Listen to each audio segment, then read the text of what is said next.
Tout d'abord, je me présente, c'est Dr Pape Ndiaye. Je suis responsable politique mandataire de la commune Ouest et par ailleurs PCA du FONGIP. En ce qui concerne les élections qui viennent tout juste d'être terminées, notre lecture est simple. Il est vrai qu'au niveau de la commune, nous n'avons pas pu gagner, mais cela s'explique. Tout d'abord, l'élection présidentielle est une élection particulière où il s'agit d'un homme qui va à la rencontre des populations. Et quand on sait qu'un des candidats les plus importants de l'opposition est natif de la ville de Thiès, tout le monde peut comprendre un certain vote qu'on peut comprendre comme un vote identitaire. Et comme certains aussi peuvent l'expliquer comme un vote de proximité. Il s'agit donc d'un vote qu'on peut appeler un vote identitaire ou un vote de proximité. Cela explique pourquoi quelqu'un comme le candidat Idrissa a pu avoir ce taux aussi relativement important. Et quand on voit quand on sait que malgré ce vote identitaire et de proximité, nous avons pu avoir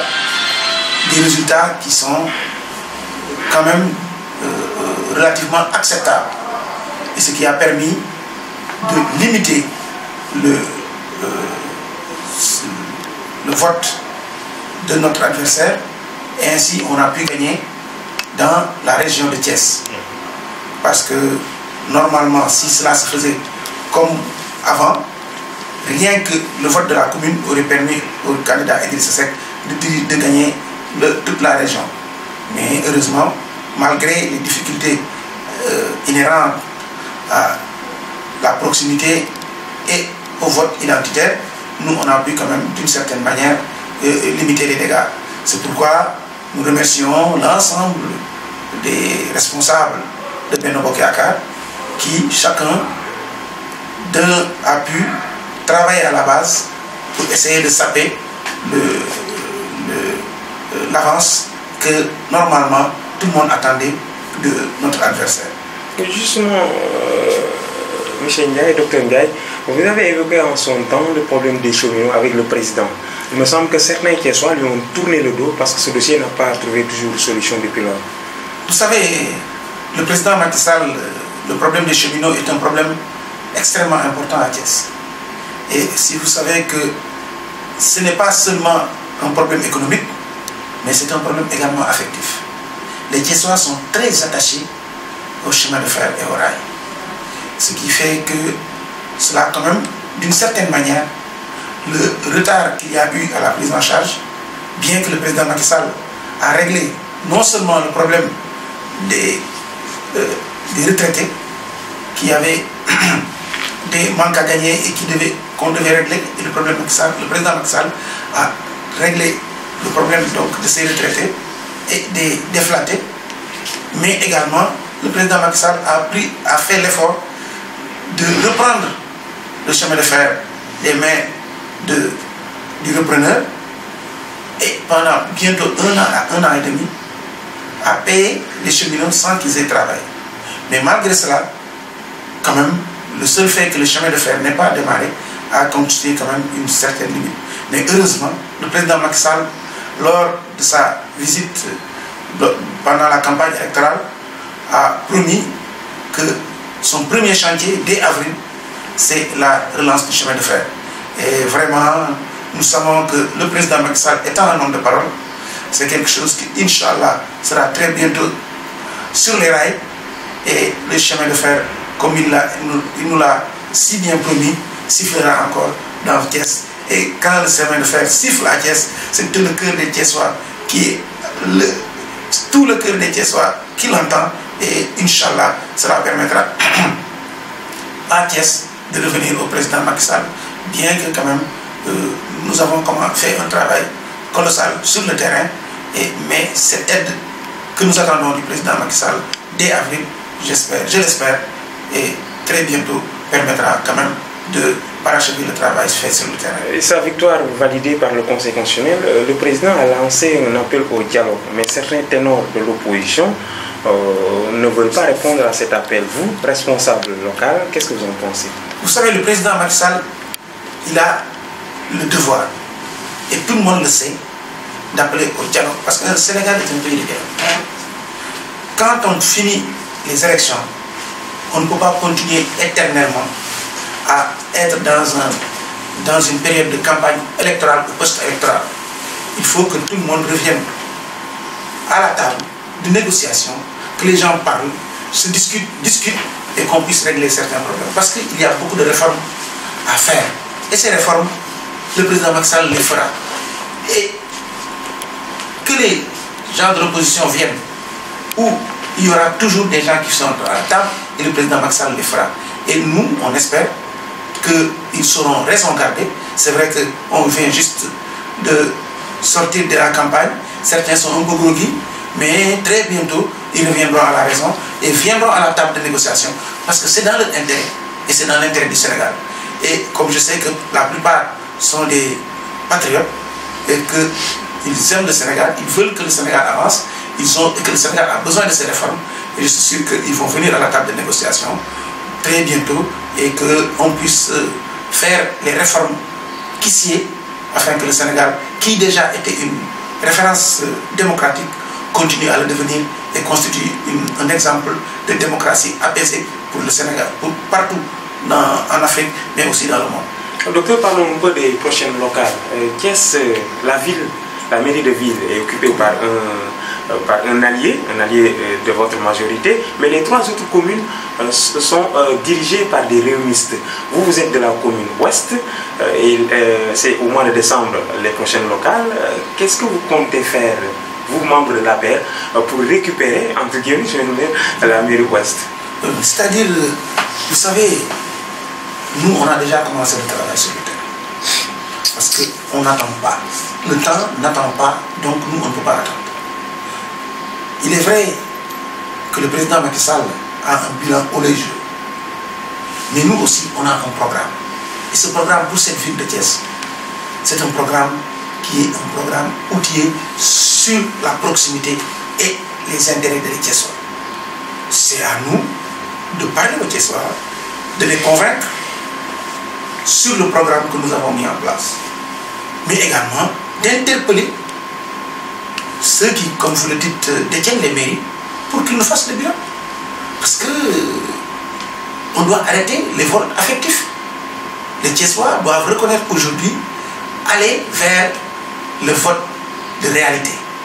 Le vote qui soit un vote qui est dans l'intérêt de tous les Thiessois. Et non pas purement un vote affectif basé sur la proximité ou bien. Mais aujourd'hui, quand on va au local, c'est une autre donne. Autant pour les présidentielles, comme je vous l'ai dit, il y a ce vote identitaire, cela ne peut pas prévaloir quand il s'agit des locales. C'est pourquoi nous demandons aux maires qui sont en place, mais de nous faire le bilan.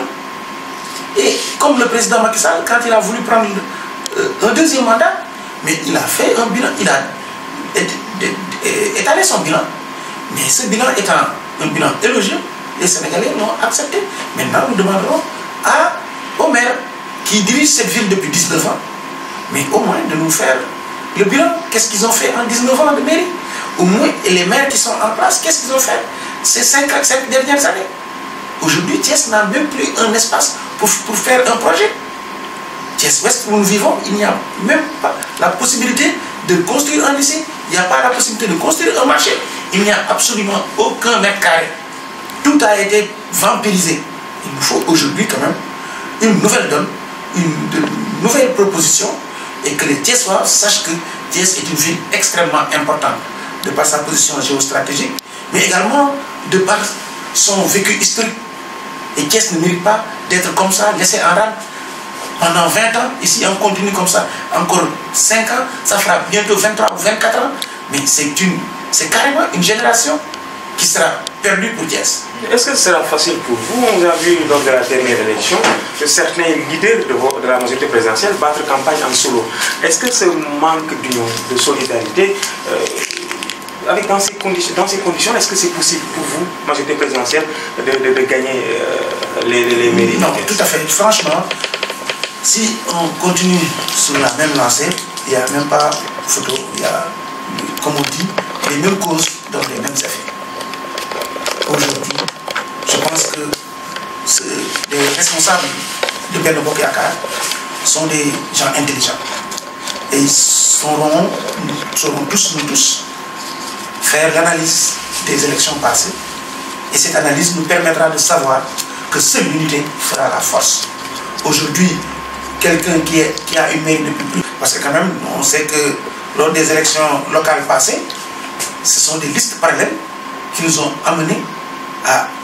tout le problème que nous avons jusqu'à aujourd'hui. Parce qu'à l'époque, on était à... Par exemple, rien que dans ma commune, on était à 500, à 600 voix.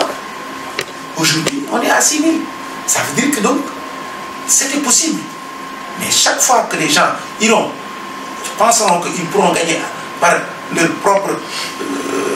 travail, sans que ce soit un travail commun et uni, nous serons toujours les mêmes déconvenus. Mais j'espère, ce sont des gens très intelligents, que je connais tous. Ils vont faire une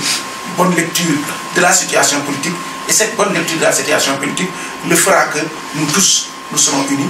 Nous allons travailler ensemble pour qu'on ait ces mairies et le plus rapidement possible. Parce que le temps nous est compté. On dit 9 mois, moi je dis que c'est beaucoup moins.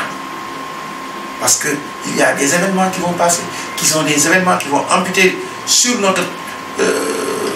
temps de travail politique. C'est pourquoi moi et les gens de la zone ouest, très bientôt, nous allons nous réunir et pour une fois, travailler ensemble, unis, vers le seul objectif qui aujourd'hui vaille, c'est-à-dire récupérer ces mairies pour le donner au président Macky Sall afin que tous les projets qu'il a pour cette ville et que nous avons pour cette ville, nous puissions les dérouler pour le meilleur vivre des Thiessois. Nous voulons une ville de Thiès nouvelle, basée sur des projets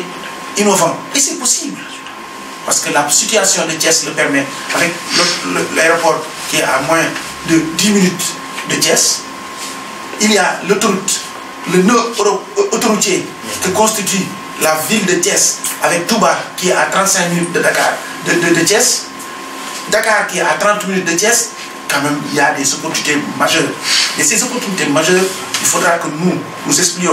expliquions aux Thiessois que ces opportunités majeures, il faut qu'on les prenne. Et pour prendre ces opportunités, il faut qu'aujourd'hui, nous travaillons ensemble et que nous travaillons avec le président Macky Sall pour que très rapidement, on puisse redonner à Thiès son lustre d'antan qu'il n'aurait jamais dû perdre. Le docteur Ndiaye est intéressé pour être le prochain maire de la commune ouest? Non, nous ne sommes pas encore à ce niveau. Mais nous sommes aujourd'hui prêts pour travailler pour regagner cette mairie. Maintenant,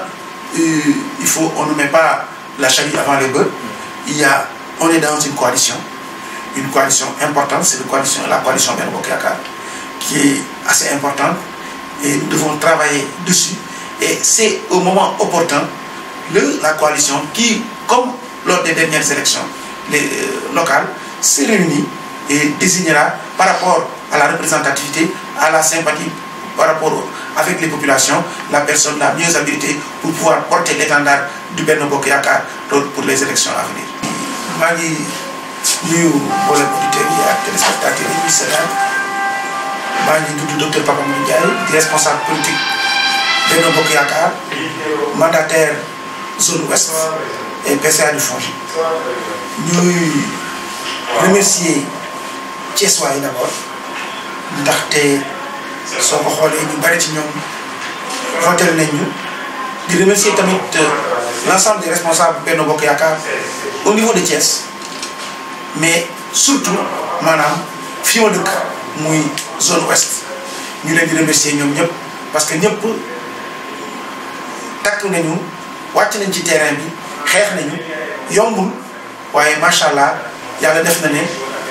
il est vrai que la ñu bëggoon amuñu ko waaye sant nañ yàlla ba limité nañu ba nga xam ne dégâts yi maanaam échec bi ñu doon yaakaar na mu waroon toll noonu ba loolu moo may tey commune limité nañu ci biir département bi ba région bi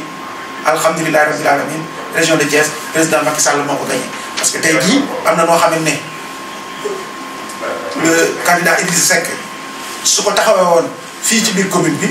kon tey jii ñun dootuñu waxati dara parce que kon lu défaite bu mag lay doon te commune région bi sax dañ koy perte mais alhamdulilah rabbil alamin liggéey bi terrain bi population bi adhéré nañu ci li président Macky Sall bëgg muy bilan bi mu def ñu kontaan nañ ci yi mu fi diggee tamit te Thiès waa yëpp yaakaar ko tamit yooyu moo tax tey ñu am ci résultat yi. ban jàngat la ñu mën a def ginnaaw bi élection yi jàllee mais tamit ci liggéey yooyu wax nañ lu mel ne relance su chemin de fer je pense bien que loolu dina doon aubaine population thiessoise. waaw xam nga Thiès dafa am benn loo xamante ne lu am solo ci biir Thiès muy chemin de fer. chemin de fer nag yemul rek ci activité économique du mu am ci Thiès mais dafa nekk loo xam ne ci xolu Thiès waaye moo tax président Macky Sall très tôt xam na ko moom moo tax mu récupérer parce que dafa ñëw fekk repreneur bu ko yor mu nanguwaat ko ci moom du loolu lu yomb ba mu ko récupérer ba pare boobu ba léegi ñi ngi nekk ci études yi ak seet nan la ñuy def pour mën ko liggéey du lu yomb tamit mais macha allah moom ñëw na fii ci élection campagne électorale bi dig na Thiès waay nee na prochain mandat incha allah projet prioritaire maanaam li nga xamante ne moom mooy li mu njëkk jàpp pour jéem ci teg ci saafara mooy chemin de fer te président Macky Sall nit la koo xamante ne ku sàmm kàddoom la moo tax su waxee loolu ñun Thiès waay dañu ci am yaakaar te tamit daf ñuy yombal parce que incha allah bés bu nga xamante ne démarré nañu activité chemin réflexion raay bi defaraat raay bi de Dakar à Bamako Thiès dafay revivre ndax espoir day naw ndax politique li ci ëpp solo mooy yaakaar te yaakaar boobu président Macky Sall dina ko ci dugal te chemin de fer bi dafa tax Thiès am benn position stratégique bu mag déjà soo ko xoolee Thiès devient la capitale de la route ndaxte autoroute Sénégal yi fii mooy xolu autoroute bi soo jëmee Ila Touba fii la doore soo jëmee Dakar Thiès fii la mujje soo jëmee tamit yeneen yi nga xamante ne mooy jëm Dakar Mbour Thiès Mbour Thiès la der donc Thiès moom mooy xolu li ñuy wax xolu tali autoroute Sénégal Thiès la soo ko xoolee tamit ci aviation maanaam ci mbirum fafal naaw muy aéroport bi nga xamante ne mooy aéroport bi gën a mag Sénégal mi ngi fii ci région de Thiès ci Thiès la bokk kon ce qui veut dire que donc tey jii Thiès capitale du rail mais Thiès aussi capitale aéroportuaire maanaam capitalu aéroport te incha allah su nekkee tamit loolu mu continue tamit nekk capitale tali muy autoroutier yooyu yëpp muy ay yoo xamante ne yu am solo la yoo xam ne président Macky Sall muy ambition ci Thiès léegi nag Thiès waaye nag ñoo war a xam ndaxte weesu nañu jamono yi élection présidentielle parce que ça se comprend ndaxte élection présidentielle dafa di élection boo xamante ni dëkkuwaay ak jege daf ci am solo soo xoolee ku ci nekk fa nga dëkk nit ñi dañuy wax ne kii suñu doom la mooy jëm campagne il faut ñu jàppale ko loolu xel da koy nangu muy ñun suñu liggéey ak liggéeyu président Macky Sall ak ay bilan moom moo tax sax ñu limité dégâts yi mais nag local beneen situation la ndax local dootul problème ku fi dëkk ku fi dëkkul ndax ñun ñëpp fi lañ dëkk léegi li ñu soxla léegi mooy ni ñu defaree suñu dëkk bi dafa dëkk bi nag dafa tooy dafa jot ndax 20 ans ngi ni ñu teg ko ci ay loxo yoo xamante ne 19 ans ñu jox ko ci teg ko ci ay loxo yoo xamante ne ba tey defaguñu bilan mais nañ ñu defal suñu bilan wu 19 ans yi nga xamante ne ñoo ngi yor mairie bi suñu ko doxalee ñu xam ne ndax ñoom def nañu fi lu ñu leen ko joxaate wala ilaa la ñu def matu ko ñun ñu delluwaat ñu ko parce que ñun am nañu projet yu wóor projet yu leer yoo xam ne ñun moom la ñu bëgg bu def te ci fii diir bu gàtt dinañ génne sa projet yooyu teg ko wan ko Thiès waay daal di ne nag président Macky Sall def na Thiès capitale du rail capitale aéroportuaire capitale autoroutier ñun on veut faire de Thiès la capitale même du Sénégal te loolu mu incha allah mooy suñu ambition te ambition yooyu dañ ko teg ci vision. ci say kàddu dégg nañ la nga wax ne fukki at ak juróom ñeent mairie yi ñu ngi ci loxo mën nañ ko tuddee ñi nga xam ne ñooy waa opposition bi tey ngeen jóge ci élection naam def nga jàngat par rapport ak proximité vote bi nga xam ni vote proximité mën nañ ko tuddee noonu est-ce que tey kon yéen a ngi am yaakaar ne ci local yi vous allez prendre votre revanche et peut-être probablement prendre les mairies. waaw incha allah parce que ñun kuy politique tam dafa am ambition la te comme ni ma leen ko waxee élection présidentielle ak élection locale bokkuñu ku leen méngale daanu fii yoon dañoo war a defar suñu dëkk opportunité pour defar ko taxaw na te yii ma la wax yëpp ay opportunité la ñi fi newoon tamit wane nañ seen télé comme yoon war naa mën a yomb si ñun pour que ñu jëlaat mairie yi te mairie yooyu nag dafay laaj ñun ñu bokk day bokk bàyyi des and wàcc ci terrain bi liggéey loolu nag moom mooy li nga xamante ne ñun fii ñu nekk nii doon nañ ko te duñu bàyyi incha allah noonu lañ koy doxalee du fekkoon dañu xalaat ne mënul nekk kon bàyyi nañu dellusiwaat suñu liggéey mais dañu yaakaar ne dañu bëgg Thiès xam ne Thiès waaye nit ñu am xel lañu su fekkee seen intérêt toog na mu intérêt fii lu Thiès dinañ dellusiwaat cofeel nag am nañ ko mais cofeel dafa am fu mu yem réalité terrain bi moo des te réalité terrain bi mooy président Macky Sall juróomi at yi di ñëw moom moo fi nekk te juróomi at yooyu li ku soxla moom ngay soxla ndax nit ki tamit su amee xel day topp kii taxani day ganaar du topp kii bojj ba ku topp ku taxani bàyyi kii bojj kon waa Thiès xam nañ ne intérêt wu Thiès président Macky Sall la ci intérêt wu Thiès ñun ñii la parce que ñun ñoo am projet bu clair te am ambition ak vision boo xamante ne incha allah dinañ ko décliner ci diir bu gàtt dinañ defar suñu benn mémorandum boo xam ne dinañ ko wax wan Thiès waaye mettre ko à la disposition demander sunu ñi nga xam ne ñoo jàkkaarloo ñun te yàgg ko yor ñu laaj leen seen bilan te man de xam naa ne du bilan boo xam ne dina mën a dal xelu kenn ndax fii laa nekk Thiès kenn gënumaa nekk Thiès 7 ans yi mujj 12 ans yi mujj yëpp maa ngi biir Thiès génn ma fi fanaan ma feneen fu dul Thiès kon war naa xam Thiès te gisuma fi loo xamante ne ñoom def nañ ko mu dal sama xel ci biir mairie élection yu weesu seen tasaaro on peut le dire comme ça moo leen xañ li nga xam ne mooy mairie est-ce l'occasion maintenant si en vue des prochaines locales aussi ngeen joxante loxo benn yoon. waaw xam nga Olof Ndiaye dafa ne lu waay def dee su deekee war na koo ba su amee xel te defe naa ne élection locale yee dafa war a nekk jàngat ci ñun ndax dañoo dem élection locale ñu créé ay liste parallèle ñuy pëccëxoo li ñuy wax rek yéen jax ndaxte doole ci mbooloo la rek ndax tey jii soo gisee ñoo ne da ngay duggi marché ñu jox la ñeenti téeméer ne la nga duggi marché ngeen nekk juróom ku ne yor sa ñeenti téeméer duggi marché ku nekk dina dugg ñëw togg waaye la muy togg du doy te du baax wala day des mais soo leen boolee seen juróomi dépense muy fukki ñaari junni de bunt mi ngi commencé feeñ te defe naa ne ñii ñu àndal ñi nekk biir benn bokk yaakaar am nañu ay mag lañu nit lañu analyser nañu seen defet analyser nañu li nga xamante ne moo taxoon ba la ñu waroon am amuñu ko kon bii yoon defe naa ne suñu dekkiwaatee la ñu defoon ba dee dootuñu ko defaat maanaam dinañu booloo bokk ndey bokk baay dem ci terrain bi jàppale Thiès yi parce que fekkee ku ci nekk da ngay wax muy dëgg ci yow. waaw mooy est-ce que mu am leneen loo xam ne dañ koy wax te du nekk ci moom fekkee intérêt Thiès yi kese moo tax nga ñu jóg. kon war nañoo bokk day bokk bàyyi su fekkee nag am na leneen loo xamante ne ñi ngi ko làkk kon am na leneen lu ñu làkk mais nag su fekkee ñun man en ce qui me concerne man intérêt Thiès waaye ñoo tax ma jóg Thiès sama jaral lu ne ndax Thiès sama defal lu ne. loolu moo tax incha allah ku ñu soxla ak ku ma soxla war a ànd ak man maa ngi nii pare naa yàgg naa ko def dinaa ko continuer def. kàddu gu mujj gi. kàddu gu mujj gi rek di remercier encore Thiès waaye. ndax condition yi nga xam ne ñëw nañu jàppale ñu du lu yomb ndax seen doom a ngi doon laajte teewul ne rusuñu c'est vrai que victoire ba ñu waroon a am amuñu ko mais ku def analyse suñu lim bi ñu am ci local yi ak élection législative yi suñu lim dafa yokk. sama commune d'arrondissement bi ma nekk rek ñi ngi jóge ci 6000 voix ñi ngi ci 11000 kon maanaam macha allah am na ñu bare yoo xamante ne tey ji ñi ngi ñuy jàppale bien que sax seen doom moo nekkoon di demandé waaye nag tey jii ñi jëm ci élection présidentielle locale mooy xamante ne beneen taxawaay la